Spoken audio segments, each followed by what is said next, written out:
ओंकारबिंदु संयुक्तं नित्यं ध्यायन्ति योगिनः कामदं मोक्षदं चैव ओंकाराय नमो नमः। ॐ संध्यातारिणे सर्वदुःखनिवारणे संध्या उच्चरे विघ्नटरे पिंड प्राण की रक्षा श्रीनाथ निरंजन करे। ज्ञानधूपं मनः पुष्पं पंचेन्द्रिय हुतासनं क्षमा जप समाधिश्च नमः देव निरंजनम।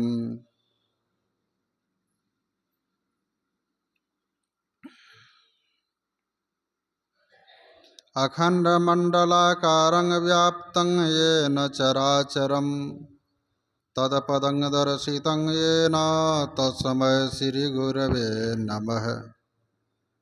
परमगुरवे नमः। परात्परगुरवे नमः। परमात्मा गुरवे नमः। आत्मा गुरवे नमः। आदि गुरुदेव अनादि गुरुदेव अनंत गुरुदेव अखिल गुरुदेव चरण गुरुदेव शरण गुरुदेव श्री गुरु महाराज चरणारविंद नमो नमस्ते।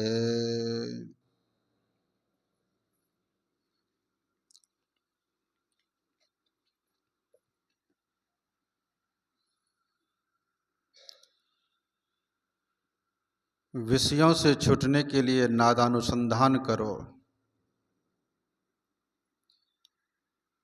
प्यारे धर्म प्रेमी महाशयो, बड़े हर्ष की बात है कि एक देहात में इतने लोग एकत्रित होकर सत्संग सुनने के लिए उत्सुक हैं। शुभ दिन जब आते हैं तब धर्म की ओर मनुष्य की रुचि होती है। मैं जहाँ तहाँ जाकर देखता हूँ तो ज्ञात होता है कि इस देश में विशेष लोगों को धर्म में रुचि है, किंतु ऐसे भी लोग हैं जो रुचि नहीं रखते। यहाँ सत्संग का नाम सुनकर कई गांवों के लोग आए हैं। हम लोगों के लिए यह शुभ है। अबड़े भाग पाइय सतसंगा, बड़े भाग पाइय सतसंगा, बिनहि प्रयास हो ही भवभंगा। मैं सत्संग करता फिरता हूँ और लोग इसमें जो कुछ कहते हैं सुन लेता हूँ, समझता हूँ। इस सत्संग से बड़ा लाभ होता है, देश को भी बड़ा लाभ है। अब मैं अपने विषय पर आता हूँ। रामायण जी के पाठ में आप लोगों ने सुना कि मनुष्य की क्या क्या दशा होती है। पहले पशु पर विचार करें। कोई पशु बंधन में रहता है, कोई बिना बंधन का। आपके पास जो जानवर रहते हैं उन्हें आप बांधते हैं। कोई ऐसे हैं जो यों ही विचरण करते हैं। मनुष्य में भी ऐसे लोग हैं जो कसूर के कारण कारागार में रहते हैं। कारागार नहीं समझने वाले कैद खाना या जेल समझें। पर यह दुख की बात है कि लोग कारागार नहीं समझें, कैद खाना। और जेल समझे। यह हमारी भाषा नहीं है, मुसलमानों और अंग्रेजों की भाषा है। जो बंधन में रहते हैं वे दुख अनुभव करते हैं। अब यह विचार करें कि आप निर्बंध दशा में हैं या बंधन में। यदि आप कहें कि मैं किसी के अधीन नहीं, मैं स्वतंत्र हूँ, मेरा देश स्वतंत्र है, जनता का राज्य है, फिर जनता का या अपना राज्य होते हुए भी आप सुखी हैं या दुखी? विचारिए। जिस प्रकार अन्न वस्त्र से पहले सुखी थे, उस प्रकार आज नहीं हैं। जहाँ अन्न वस्त्र की कमी है, वहाँ दैहिक सुख कहाँ? यह तो मोटी बात है।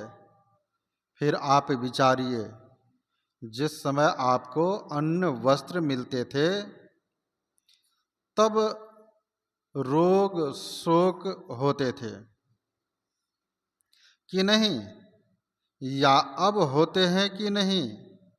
कोई नहीं कह सकते कि अन्न वस्त्र के विशेष होने से समय रोग शोक नहीं था। अब है। अरे, उस समय भी शारीरिक मानसिक कष्ट झेलने पड़ते थे। और अब भी जब विकार उत्पन्न होता है, तब लोग अनुचित से अनुचित कर्म कर लेते हैं, पीछे पछताते हैं, मैंने क्या किया। इस प्रकार लोभ मोह आदि से ग्रसित होते हैं। काम उत्पन्न होता है, उस वेग में आकर नीचे से नीचे गिर जाते हैं। ईर्ष्या होती है, दूसरे को देखकर जलते हैं। जो बाहरी सुखों में विलास कर रहे हैं, उनके हृदयों को विकार जितना जलाता है, उतना बाहरी सुखों में नहीं बरतने वाले को नहीं जलाता। शारीरिक व्याधि को तो कौन कहे, मानसिक अनेक व्याधियां मनुष्य को सदा सताती रहती हैं।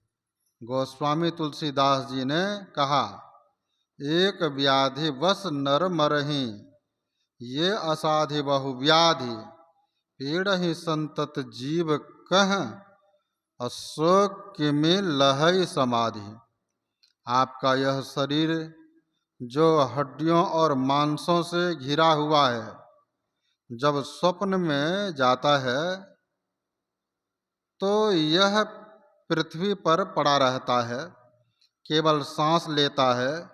स्वप्न में जाने पर जागने के समान ही काम क्रोधादि विकार उत्पन्न होते देखते हैं।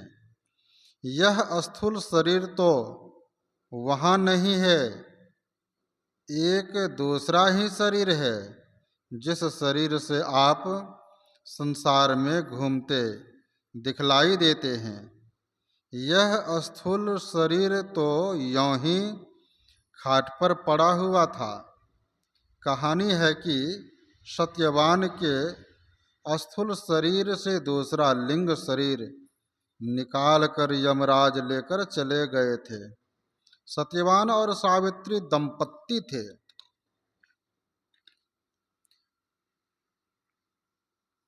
सत्यवान अपने पिता के राज्य भ्रष्ट हो जाने के कारण जंगल में लकड़ी काटकर अपने माता पिता पत्नी का भरण पोषण करते थे।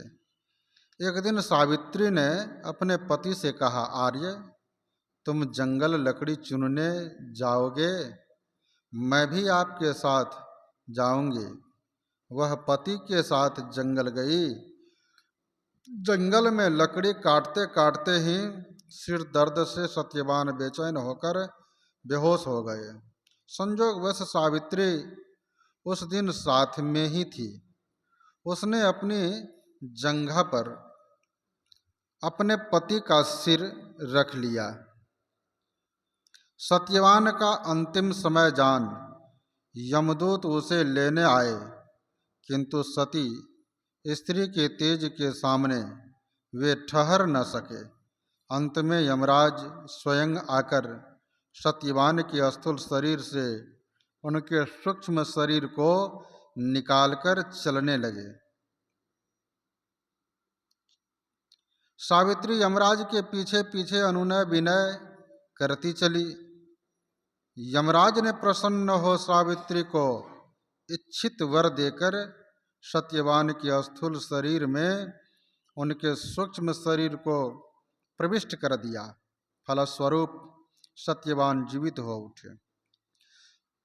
आर्य का अर्थ है जो बुद्धिमान हो, विद्या को जानता हो, सभ्य हो, विद्वान हो। हम लोगों के धर्म का नाम वैदिक धर्म या आर्य धर्म है। महाभारत का छोटा अंश श्रीमद् भगवत गीता है, बड़ा तेजस्वी टुकड़ा है। महाभारत से यदि इस गीता को निकाल दिया जाए तो महाभारत वैसे ही हो जाएगा जैसे 2.5 या 5 मन मांस खून से लदे शरीर से सूक्ष्म प्राण निकल जाए। गीता या महाभारत में कहीं हिंदी या हिंदू नहीं लिखा गया। यह पुस्तक कलिकाल के आदि में हुआ था। आज कलिकाल को हुए 5000 वर्ष हुए।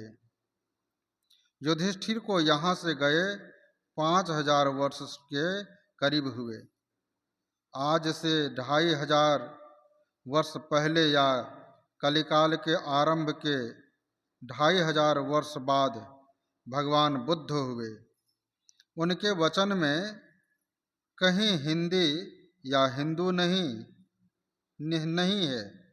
इनके वचन में भी आर्य शब्द ही प्रयोग हुआ है। महाभारत में भी आर्य है। उसी प्रकार सावित्री अपने पति को आर्य कहकर संबोधित करती है। यमराज सत्यवान की देह में लिंग शरीर को प्रवेश करा देते हैं। इससे यह समझो कि इस शरीर के अंदर एक और शरीर है जिसे लिंग शरीर कहते हैं। हम लोगों के यहाँ घर घर में श्राद्ध क्रिया होती है। श्राद्ध क्रिया इस विश्वास पर होता है कि शरीर में कोई था, वह शरीर छोड़कर चला गया, वह अच्छे लोक में जाए, अच्छी गति में जाए। इस श्राद्ध क्रिया से यह वेदांत शिक्षा मिलती है कि शरीर के जलाने से इसमें रहने वाला चेतनात्मा जलता नहीं, काटने से कटता नहीं।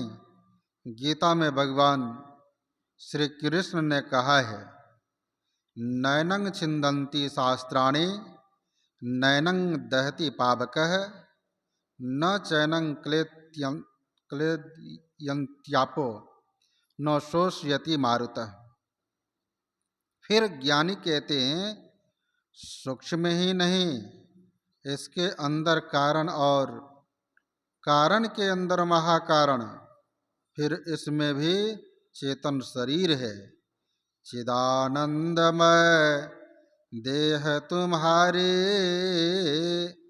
विगत विकार जान अधिकारी। इन 5 शरीरों से युक्त चेतनात्मा जीवात्मा कहलाता है। जब तक किसी इंद्रिय में या अंतःकरण या किसी शरीर में रहते हैं, इस स्थूल शरीर से आप किसी भी तरह निकल नहीं सकते।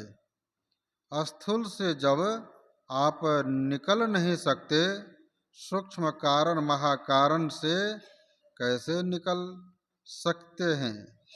इसीलिए जीव इन्हीं शरीरों के फंदे में पड़ा हुआ है।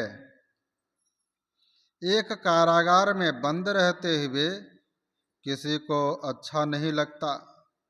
यहाँ तो जीवात्मा 4 कारागारों के अंदर पड़ा है। यह आराम मिलेगा? क्या आराम मिलेगा? जिस स्थान में जो रहते हैं उस स्थान के भोग से बचे, संभव नहीं। इसी प्रकार शरीर में रहकर शरीर के विकार से कैसे बचोगे? इसके लिए संतों ने बताया, अपने शरीर से निकल जाओगे तो सब विकारों से छूट जाओगे। जीव संसार में देहों के बंधनों से लिपटा हुआ रहता है। शरीर में रहने वाला संसार में रहता है, संसार में रहने वाला शरीर में रहता है। शरीर और संसार का बड़ा मेल है। स्थूल शरीर में रहने वाला स्थूल संसार में रहेगा। अभी आप लोग सुने, जो न तरई भव सागर, नर समाज अस्पाय, स्वकृत निंदक मंदमति, आत्महन गति जाए।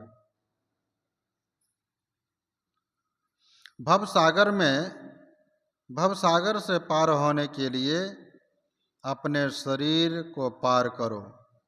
इसके लिए बाहर में कोई यत्न करने से नहीं होगा और न शरीर छूटने के बाद होगा। जीवन काल में ही भवसागर तरना होगा। जीवन मुक्त सोई मुक्ता हो, जब लग जीवन मुक्ता नाहे, तब लग दुख सुख भुक्ता हो। संत कबीर साहब। जीवत छूटे देह गुण, जीवत मुक्ता होई, जीवत काटे कर्म सब, मुक्ति कहावै सोई। संत दादू दयाल। इस शरीर में रहकर हम शुभ कर्म कर सकते हैं, जीवन मुक्त की दशा प्राप्त कर सकते हैं। दूसरे शरीर में नहीं होगा। इसीलिए अपने जीवन काल में यत्न करो। जो जीवन काल में अपने को मुक्त कर पाता है वह जीवन मुक्त है। जो जीवन मुक्त नहीं है उसे कोई कहे कि तुम जीवन मुक्त हो, यह कैसे हो सकता है? जिसके पास में धन नहीं है उसे यदि लोग कहे कि तुम धनी हो, कैसे होगा? वह स्वयं जानता है मेरे पास धन नहीं है। जो जीवन काल में मुक्त है वह जीवन मुक्त है। जीवन मुक्त पुरुष ब्रह्म पर है। ब्रह्म जो प्रकृति मंडल में व्यापक है, सारा प्रकृति मंडल व्यापी है और उसमें जो व्यापक है वह ब्रह्म है।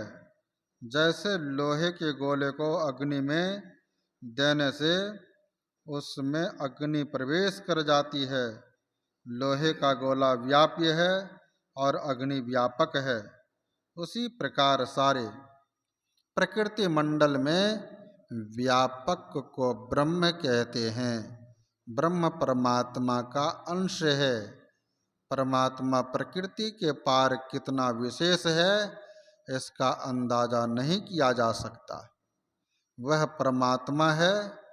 प्रकृति पार प्रभु सब उर्वासी। तो प्रकृति के पर या ब्रह्म के पर जो परमात्मा है उसको प्राप्त करने वाला जीवन मुक्त ब्रह्म कहलाता है। बोलिए प्रेम से श्री सद्गुरु महाराज की जय।